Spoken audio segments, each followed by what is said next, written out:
Habit 3. The power of paper therapy. How 10 minutes of journaling unlocked my potential. Okay, full transparency here. When someone first suggested journaling to me, I rolled my eyes so hard I think I saw my brain. I thought it was just for people with way too much time on their hands, or those naturally deep, introspective types. I mean, who sits down and writes about their feelings every day, right? Well, apparently, now I do, and it's been absolutely life-changing. The simple setup. Here's what I love about this habit. It's probably the simplest one on this entire list. You need two things, a notebook and a pen. That's it. No apps, no fancy journals, no special equipment. I bought a plain notebook from the dollar store and a pen. That felt good in my hand. The key is making it feel comfortable and accessible, not intimidating or precious. The 10-minute nightly routine. Cozy, intimate setting, maybe dim lighting. Every night before bed, I set aside just 10 minutes for journaling. 10 minutes. That's less time than you spend brushing your teeth and washing your face. I'd sit on my bed or at my kitchen table, open to a fresh page, and just start writing. The first night, I literally stared at that blank page for 5 minutes, wondering what the heck I was supposed to write. About what to actually write. But then I started simple. How did my day go? What made me happy today? What was challenging? What am I feeling right now? No fancy prompts, no profound insights required. Just honest stream of consciousness writing about my day and my feelings. The pattern recognition breakthrough. Here's where it gets really interesting. After about 4 days of consistent journaling, I started noticing patterns. I could see one paper that certain situations consistently stressed me out, while others brought me joy. For example, I noticed that every time I wrote about feeling overwhelmed, it was because I'd said yes to too many things that day. Seeing that pattern in black and white was like a light bulb moment. I could actually do something about it. The stressful day story. Let me tell you about this one particularly rough day I had at work. Everything that could go wrong did go wrong. I came home feeling completely defeated and drained.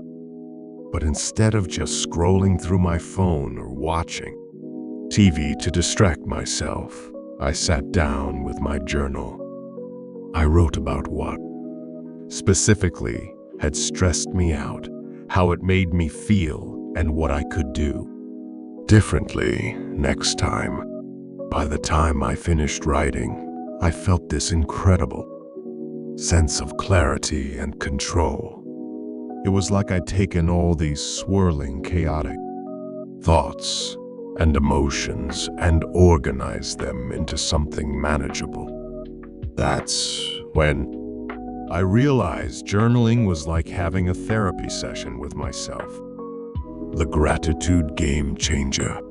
About halfway through the week, I started adding a gratitude section to my journal. Every day, I'd write down 3 things I was grateful for. And guys, this simple practice completely shifted my perspective.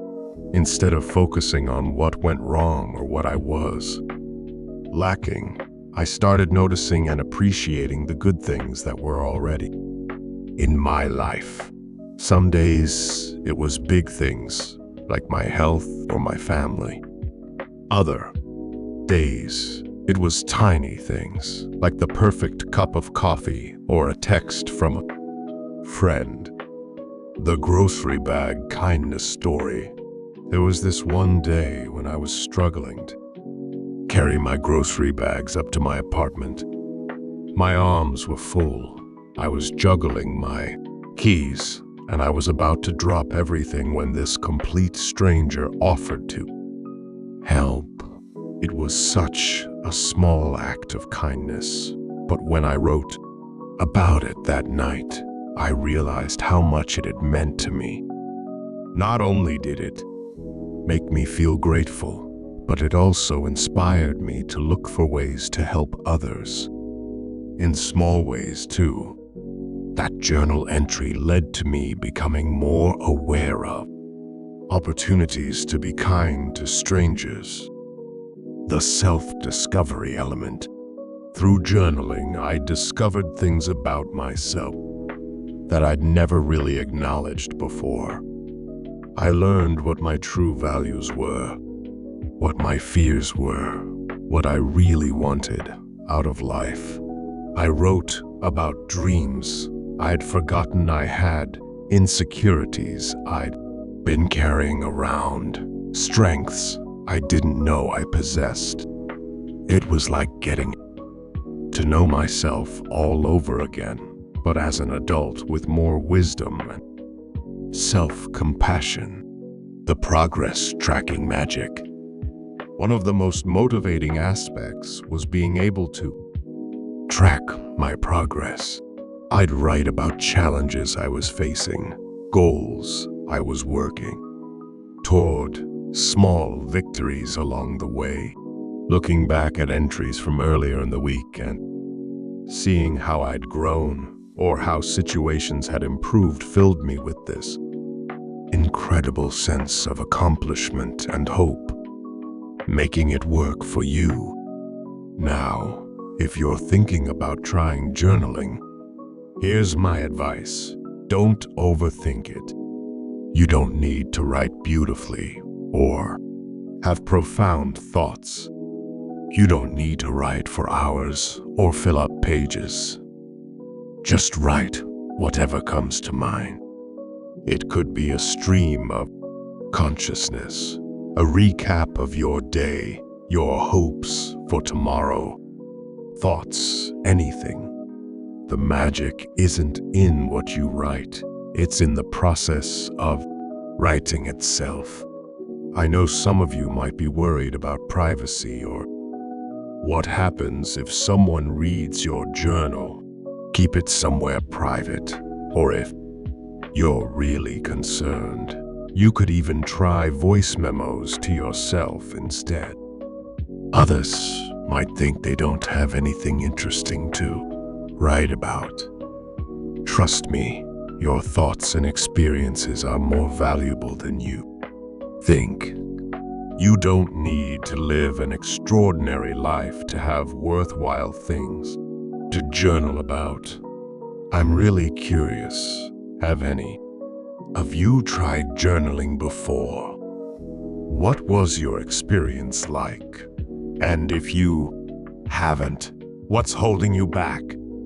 Drop a comment below because I love hearing about your personal growth journeys.